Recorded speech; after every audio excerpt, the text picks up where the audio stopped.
So this webinar is an introduction to the college application process, and it's presented by Femme For Education. So Femme For Education, we're a new nonprofit organization run by women we're all really passionate about helping women break through traditional male-dominated industries. So Caitlin. Oh, hi, I'm Caitlin. As my biography says, I'm going to be starting at Northeastern University in the fall, majoring in data science.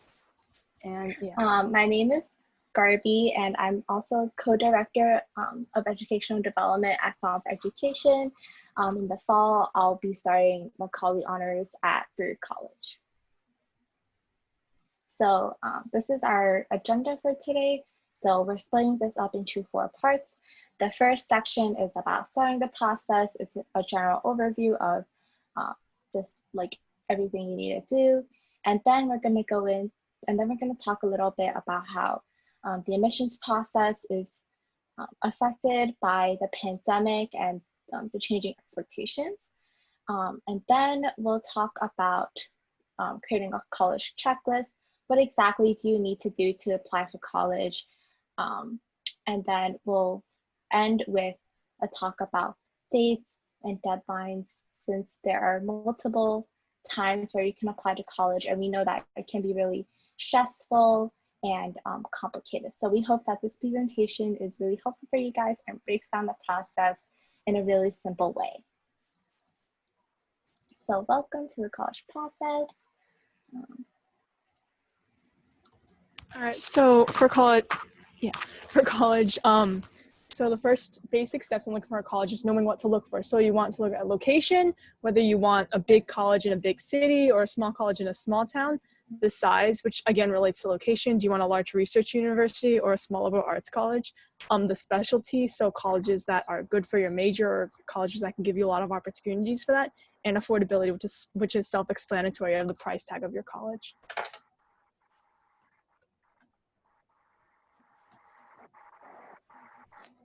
Oh, sorry.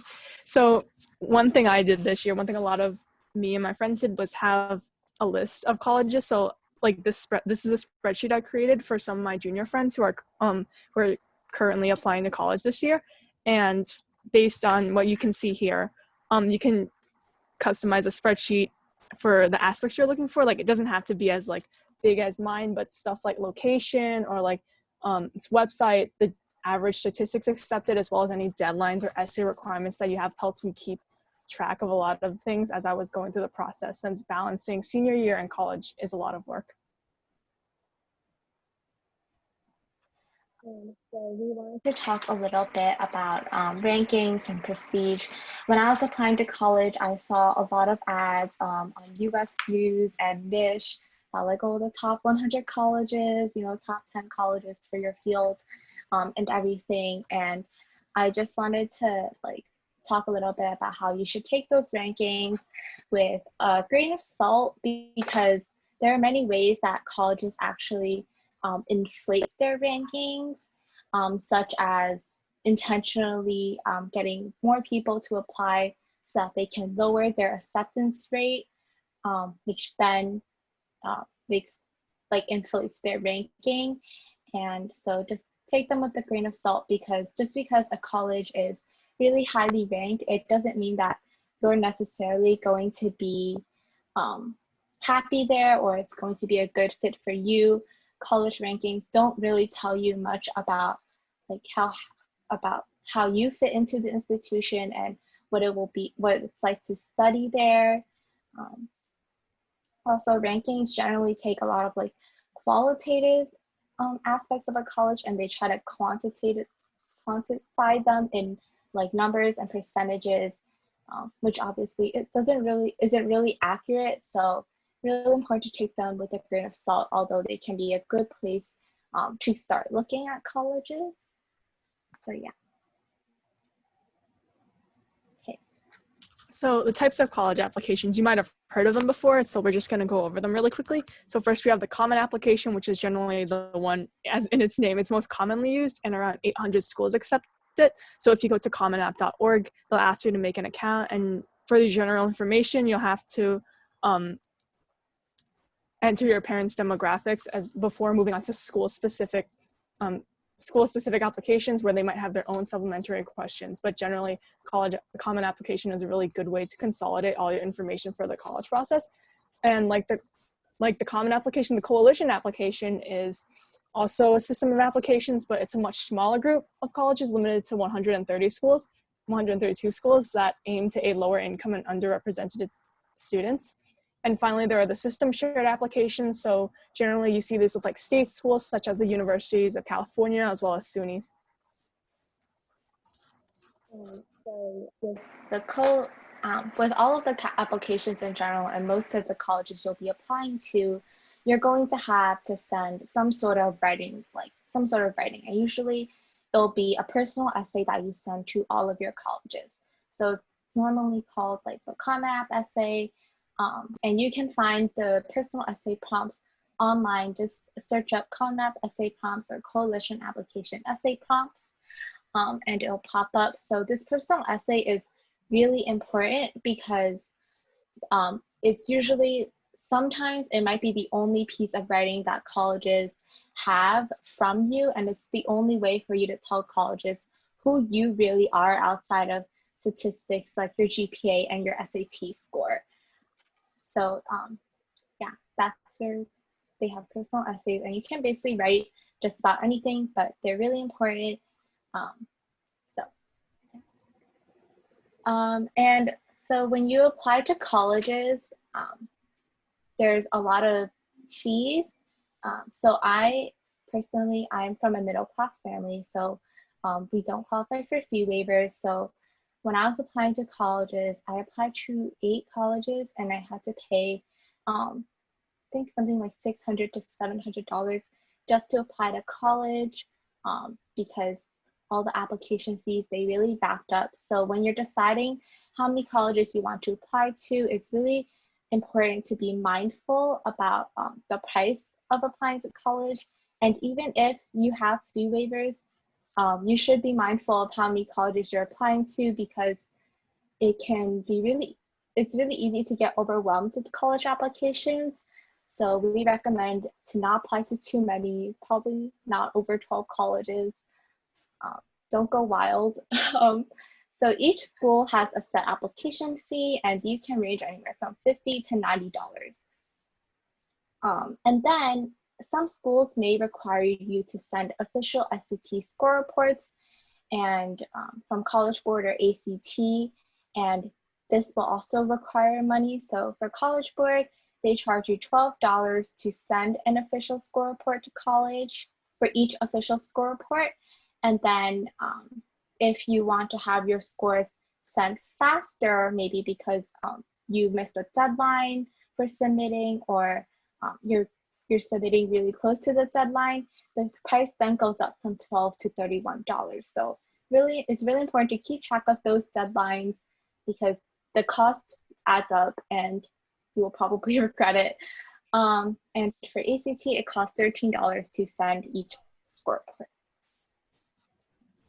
So now we're going to talk about the college application process and how it's affected by the pandemic. So earlier I mentioned that I sent a link to the chat, and what it is, it's a letter signed by a bunch of college admissions officers about how their admission process is changing because of COVID-19, and they're changing expectations. So the college application process has always been holistic, meaning that you're not just a set of numbers and statistics. They take into account each person's personal situation, financial situation, home life, anything that might affect their application, and your essays. They view you as a person and not just you as a GPA or SAT score. So because it's holistic, this means that maybe if your grades dropped because you didn't have internet connection for a while, or because you don't have the best home life and it made remote learning really difficult for you, colleges understand and they won't necessarily penalize you for this because they understand and the application process is holistic. So, and with that, some schools have switched to test optional policies, which means that SAT and ACT scores are not required because they know that it's really hard to, obviously take an SAT right now while there's a pandemic going on. So yeah, they just want to help you out a little bit in that aspect. But sending an SAT score may or may not strengthen your application depending on you. It's really personal. And one thing that they noted in this letter was that admissions officers, they're really looking for people who, are proactive during this time and are trying their best. So one thing that they said could strengthen your application is seeing some sort of like volunteer work or service in the community, such as, sending letters to frontline workers or helping out a neighbor who's in need.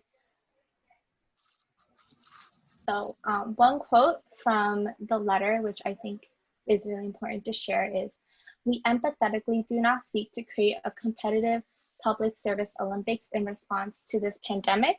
What matters to us is whether students' contribution or service is authentic and meaningful to them and to others, whether that contribution is writing regular notes to frontline workers or checking in with neighbors who are isolated." So, as I said before, like, just because colleges are looking or value someone who is active in their community, it doesn't mean that you should, go out right now and do like 100 hours of community service in between now and November. That's not what this means. Everything on your application should be genuine and not just something that you do for college, if that makes sense. But yeah. So now we're going to move into college checklist. So there are generally 6 things that we recommend for a college checklist. First off, there's standardized testing, which, as we have stated before, is optional, but is still a choice to submit. So if you have a score that you want the colleges to see, we recommend submitting them. Then we have the essays. So first we have our common application essay, which is kind of your general catch-all essay that will be sent to all colleges. Your common app essay will usually center around one specific question that you choose from the common application. And there are also supplementary essays for college, such as ones asking you why you want to be here, as well as like shorter responses looking to get to know a little bit more about you, such as like what parts of yourself you would want to share with a roommate or what your favorite TV show is. Then we have our recommendation letters. From my school, they recommended us to send in 1 or 2 recommendation letters, one from a teacher in STEM and one from a teacher in humanities, but this isn't a requirement, although some schools like MIT and Sophie Davis have specific requirements for the recommendation letters that they want. And in addition, they also have supplementary recommendations, which can be recommendations from mentors, coaches, or even peer written recommendations. But again, each school allows a different amount and different types of recommendation letters, and those can be viewed in the recommendation section of a college on your common application. Then we have your high school transcript, which is self-explanatory. It's the grades of the classes you've taken over the last few years. For those interested in the arts, you may be required to submit a portfolio, which you should begin building before the fall of your senior year. And finally, there are the financial aid documents. There's FAFSA, which we recommend that you get completed early in order to receive more aid, as well as the CSS, which is more specific to schools, and each school may have different deadlines for you to submit them. And generally, CSS is required for private colleges, and FAFSA is generally required by all colleges. So moving on, we have the dates and deadlines of the college admissions process. There are 3 cycles for the college admissions process. There's early decision, action, and regular decision. Each of them have their own deadlines and timelines and a specific set of rules you need to adhere to when applying for each cycle. So for early decision, this is a binding agreement. You apply to only one school early decision, and if you're accepted, you must attend. If you somehow try to like beat the agreement and the college finds out, you will have your admissions offers revoked from the early decision school as well as the other college you wanted to try and accept the offer to, and you'll be put on a blacklist. The only way to get out of an early decision agreement is extenuating financial circumstances. Though I don't know much about the process, I have heard from people that it's very arduous and you need to provide a lot of financial documents to prove that you can't afford it. So again, early decision should only be for the number one school that you're sure about going to. Early action is kind of like early decision where you apply early, only this time you just get results back early and there's no binding agreement for you to go. Restricted early action is kind of like a mix of early decision and early action that's generally only used by a handful of schools. You apply early to one school, and again, like early action, you're not required to attend if you're accepted. But for restricted early action, you can't apply early to any other private universities. Finally, there's regular decision, which is generally the regular admission cycle where you receive your results at the end of March. So we compiled this into a timeline to help you guys like understand and to make it a little simpler. So one thing we wanted to talk about is deferrals. So in some cases, you can apply early to a school, but then be deferred, which means that you weren't necessarily accepted early, but now you're going to be considered as a regular decision applicant, and then you'll get your results your final results for that school late March. So just to break down the admission cycles in this timeline. So first, you have your ED, REA, and EA applications due early November, and then you'll get your results early to mid-December. And then in early to mid-January, this is when ED2 and RD applications are due. And those results you'll get from February to March. And then generally for all colleges, the deadline to commit to a school is May 1st, which means that's the last day where you can submit your commitment deposit to a school saying that this is the school you're going to attend, to make sure that they have a spot for you at the school. If you submit your commitment deposit late without a reason, there's a chance that your spot may be revoked and they may not have room for you. So. An extra thing we didn't really cover here is kind of like a wait list. So again, if a college puts you on the wait list, you're not admitted, but if enough people decide to give up your spots, you have a chance at being accepted. And it's important to note to continue checking your email late into the summer if you have been waitlisted for a school, because I've known people who literally just got off the waitlist like a couple weeks ago, like at the end of May, at the end of June. It's really unpredictable, and so the only way you'll be able to know if you continue checking your email over the summer. So if you get waitlisted, don't give up on being accepted into a school. And if you get waitlisted or you're deferred, in a lot of cases, it can be really helpful to send in a letter of continued interest, which is basically a letter that you write telling the college that, hey, I'm still interested. These are the things that I did. These are the things that I've done since I first applied to this school. And it just shows colleges that you're really taking that extra step and that you really want to go. And it can help you if you're deferred or waitlisted.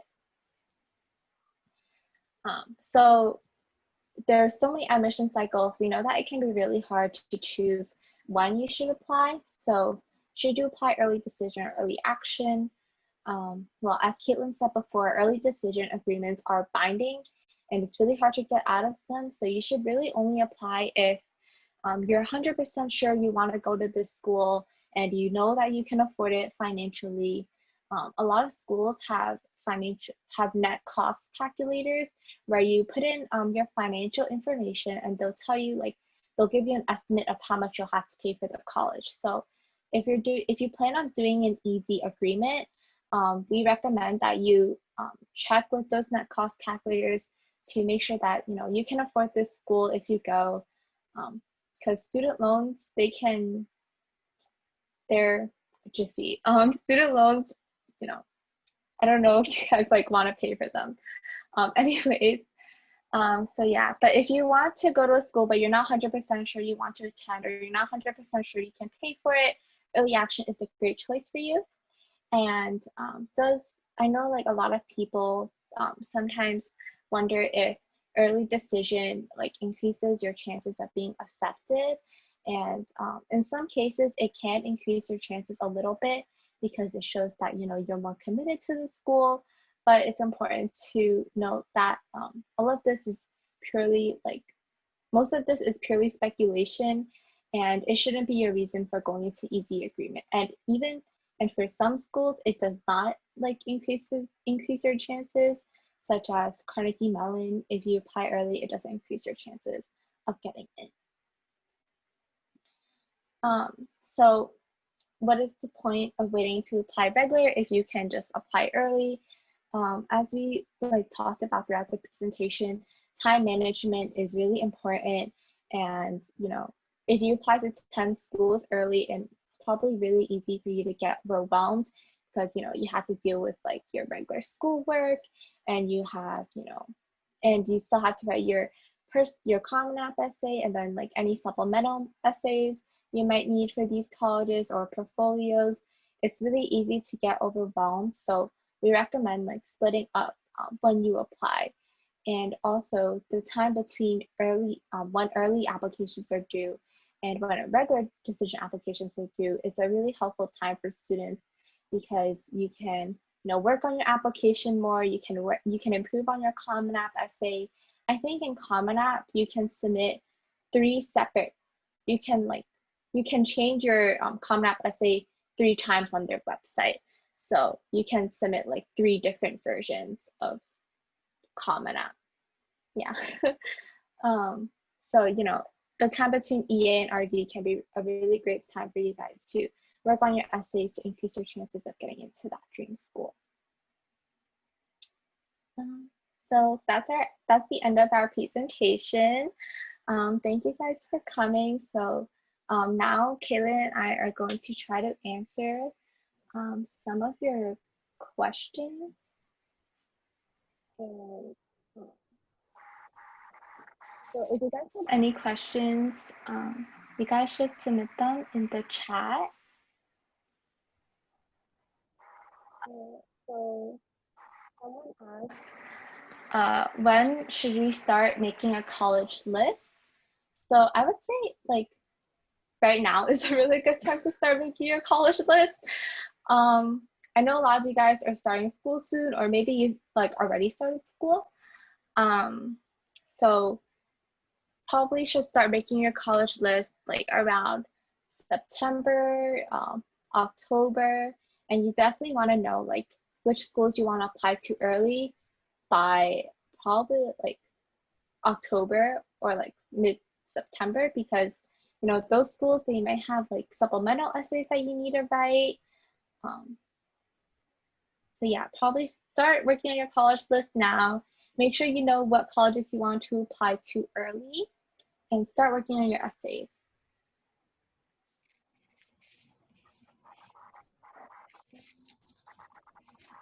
How many reaches, matches? Okay, so for me, I applied to 2 reaches.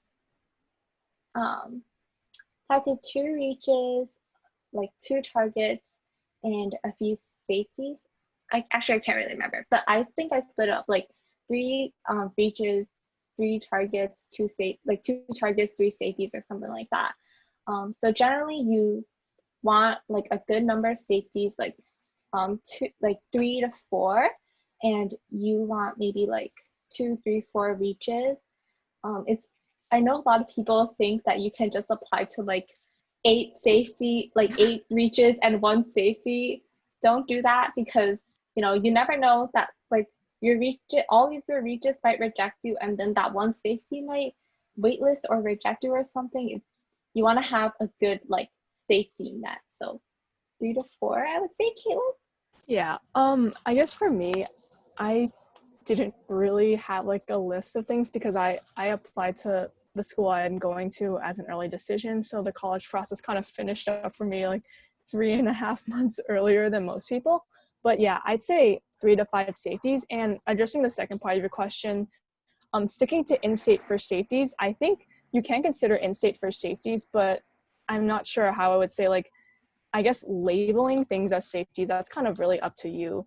Like if like generally from the people around me are in-state schools were safeties. So yeah, I think there's like, I guess there's not like reaches, matches, and safeties are kind of like relative to you. Like I've seen people go around being like, oh, like Yale's my safety. Like Yale's not a safety school for anybody. Yeah, everything is relative to you, but you know, keep in mind we have to be realistic. I mean, you could stick to in-state, like state schools as safeties, but you don't want to apply to any school just because it's a safety. Yeah. Every school that you apply to, you should genuinely want to go and genuinely be interested in their programs. I think like, and you should be able to picture yourself happy there. Like I know it's kind of hard to visit, it's obviously really hard to visit campuses right now, but kind of just, instead of just jumping to the safety, they will kind of look at what the school has to offer. And even though like it may like price wise be a safety, I don't know how, like for me, I don't know how wise it would be to kind of just apply for a school just in case without really wanting to go. Yeah, and I also think your AP scores, I think we self-reported only, it on the common application. Yeah, so self-reporting means that like, so on the common application, there's like a lot of sections like where they tell you, okay, list your extracurriculars, they give you like 200 characters and you talk a little bit about each extracurricular. And then there's also like a section for your scores where you can self-report your SAT, ACT scores, SAT 2s, and AP scores. So, you know, you can choose which AP scores to self-report. And then all colleges get your transcripts so they can see what AP classes you're taking. And you don't officially send your AP score reports until you've committed to a school and you know that you're going to that school. As a rising junior, should I start brainstorming? As a junior, I think you should like kind of balance it. I think you should definitely start brainstorming, but that's kind of I'd say that would be best left in like the spring, maybe like towards the end of the year from like April to June. But right now, junior year is typically seen as like the most important year for grades. So I'd honestly recommend for the fall semester at least to focus on your grades. Maybe like look at colleges here and there, but don't let it take up the majority of your time. You have a lot of time to go if you're a rising junior. So I wouldn't say like start brainstorming topics now because you know you never know, maybe in a year from now you like some major event has happened and like you want to write about that. Like just, you know, take it slow. So yeah, our student loans. So the thing with loans and colleges, so obviously nowadays college is very expensive. So there are multiple types of aid. There's grants, scholarships, and loans also count as a type of aid. So a lot of colleges, many like prestigious colleges meet 100% of demonstrated need, which means that if you're accepted, then they'll give you as much aid as they determine that you need. Like let's say they say, oh, your family can afford $10,000 a year, then they'll give you enough grants, scholarships, and loans so that your net cost is $10,000. And for loans, a lot of people choose, to not take out any student loans because interest, maybe like their parents' credit scores aren't great, so their interest rates are really high, and they choose not to go through that path because it can be really hard to pay back. Or maybe if you know that you're going to med school or law school in the future, and you know that you're going to accumulate a lot of student debt, like with your future plans, you might choose to go to a cheaper undergrad to save money. I think, I guess in Claire's situation where her parents are always telling her to go for the good schools, I think, like, if your parents think it's okay, like, is the cost worth it for them? Because I don't know your personal circumstances, I don't know your financial circumstances, but, like, I don't know, even if a school is good, I wouldn't recommend just jumping into a school blindly just because of its prestige rather, without worrying about the finances, because while going to a good school, I mean, not a good school, going to like a prestigious school is kind of like seen as like the ticket to like a good paying job. Like, again, as this year has shown, life isn't predictable, and I'm not advising against it. If that's something your parents want for you and if you're okay with that, then like, yeah, go for it. But at the same time, like, it depends on like how much money you're gonna get and how much money you're gonna expect to make, because even though like as a freshman, even though like, let's say I got into Stanford as a freshman, if I got in, and like, I think that I'd be like set for life, but at the same time, you really don't know what's going to happen in the future. So even though you might have like a good school backing you, that doesn't necessarily mean that like things are going to go okay. Like, things like stuff is going to happen in life, and sometimes your loans are probably going to be harder to pay off than you expect. Oh, that was like really pessimistic. Yeah, but you know, you never know what's going to happen. And I read online that like the average like 20-year-old has a net worth of negative $27,000. So it's, I think it's like, even though like a school might be really prestigious, just know that like if you have to take out a bunch of loans to go to that school, you know, you might be starting like a step behind a lot of other people, even if it's a really prestigious. Another question was what our essays were about. Like, Garby, do you want, I'm fine with sharing what mine was about. Like, do you want to? Okay, so I wrote about books. That's really generic, but I connected it to like my childhood experience of like really being really imaginative, and how like reading books like really helped me like contextualize a lot of things that happened in my life, like helped me contextualize like grief.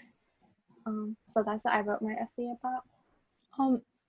My topic was kind of similar to Garby's. I wrote about how I like to tell stories, and it was inspired from like an experience I had where somebody asked me to tell him a story. Like, when I asked him what I wanted to bring back, what gift he wanted me to bring back from him on vacation, he was like, oh, a story. And so, yeah, like I kind of combined that and kind of wrote about like how it changed the way I see the world, like how it affects what I enjoy. And yeah, it wasn't about like a specific like life-changing experience that like that people think colleges want to hear about. It's kind of just an essay about you that shows who you are and how you're going to contribute to the school you want to apply to. I feel like a lot of people will tell you, don't write about this, don't write about that, like stay away from this, stay away from that. I feel like take all of that advice with a grain of salt, because you know, even if it might be like a quote unquote generic topic, like as long as it's something that's genuine to you and you put your personal experience into it, then it's going to be unique. Like, there's no topic that a college admissions officer has never seen before. Like, at this point, they've been doing their job for so long that nothing is new to them anymore. So you can say like every topic is generic. So, you know, I think that advice is good and all, but take everything with a grain of salt. Should really focus on trying to like write something about yourself to show who you are as a person, and it'll be unique to you as long as you're keeping that in mind. Do you recommend applying early decision? As somebody who got into a school early decision, I'd say it was a very good thing for me because I was able to get the college process over with early, and I had a shot at my dream school. And I am going to be attending Northeastern University in the fall remotely, but I'll be going to campus in the spring semester. And again, as Garby said before, like early decision, I don't want to say like there aren't like confirmed statistics, but I hear it does increases your chances. Like, for example, in Northeastern, I heard the acceptance rates got doubled from 19% to 38% with early decision. I recommend applying early decision if you know there's like a number one school that you would pick over all the others. But if you're just applying to get it done with, or just applying because it has a better acceptance rate but don't actually want to go to the school, then I'd advise against it. Yeah, and for me, I personally did not apply early decision because my financial situation is it's a little like unsteady. I'm really hesitant to take out loans. So I just wasn't like completely sure that I could afford a college if I did get in. So for me, like early decision was not a good choice, was not a good option for me. So yeah, I think it's really important to also consider your financial situation because they're really hard to get out of. So some questions before from the form that we sent out. Do you have to create a theme for your entire application? I would say you don't really have to create a theme. Like, I don't know how you would create a theme, you know, Yeah. like the theme should be yourself.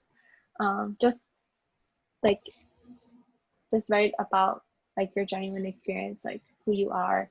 If you try to like, I guess you can try to present yourself in a certain way in your application, but just know that like admissions officers, they've been doing this for a long time, so they can see through a lot of things if you're trying to be fake.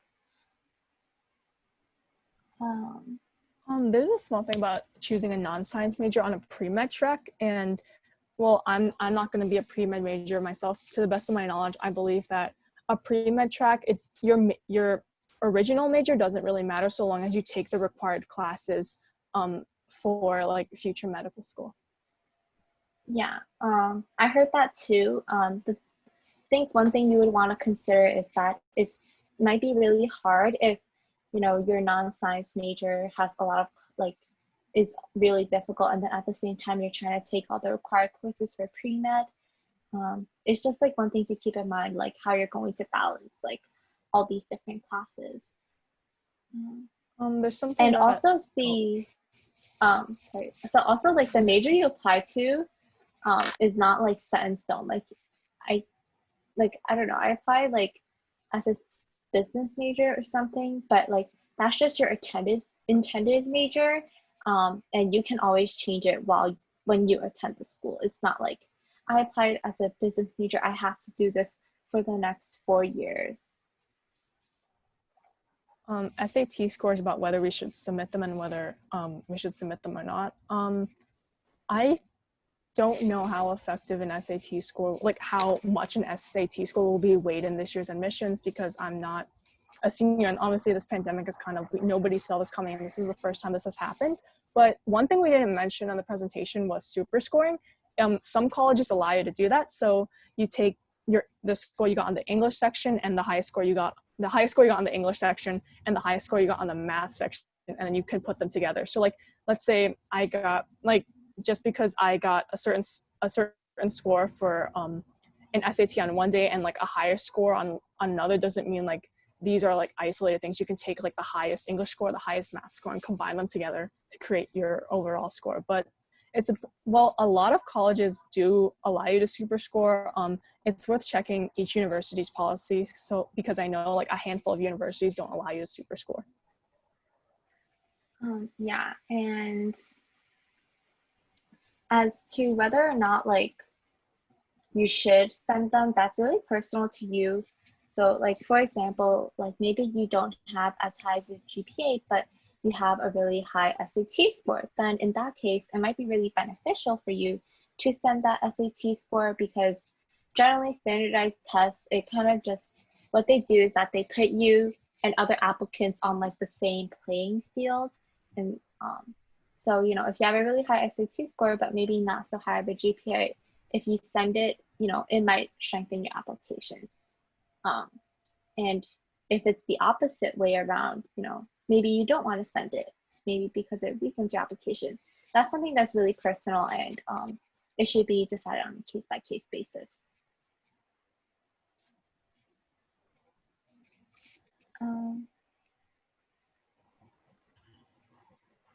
So as we said in the beginning, I attend my College honors at Brewer College, and Caitlin goes to Northeastern.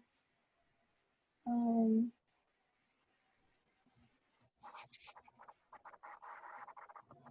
so do you guys have any other questions? If you have any question, please drop it in the chat so that our guest speaker can answer it.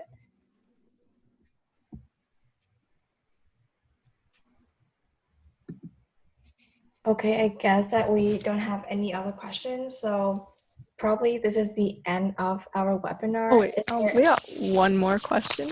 Oh yeah, Sorry. sure. So for the SAT essay, I'm not sure how the SAT essay is graded. I know that you do self-report on the common application if it applies, but whether it's whether each college considers the essay and their score, I think that's up to each college, as well as SAT 2 subject tests. Schools like Carnegie Mellon and MIT might have a requirement for them, but generally SAT 2 tests are kind of used to like boost your application to show your strength in a certain field. Like for example, my math grades in junior year were kind of like really bad. So I took the SAT 2 score and I got a decent score. So combined with my application, it made me look like a stronger applicant in math, especially because I was going into computer science. Yeah, so I took the SAT essay, and what I remember is basically they give you like a passage, and then they tell you to analyze the author's rhetoric and how they use rhetorical strategies to build their argument. And I think they give you a score out of 12 or 24, something like that. And not all schools require it, but some schools do. So if you do plan to apply to a school that requires the essay, then you should like look at what schools you're applying to and what their requirements are to see if they require you to take an SAT essay. Yeah. And I guess I'll touch on one more thing, the SAT versus the ACT.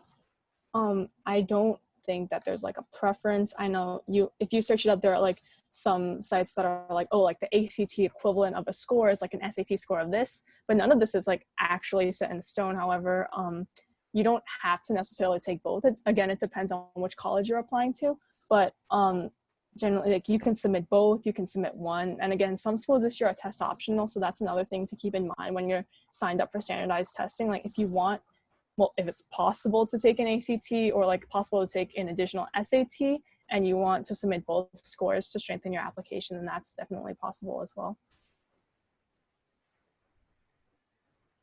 Okay, if you guys have no more questions,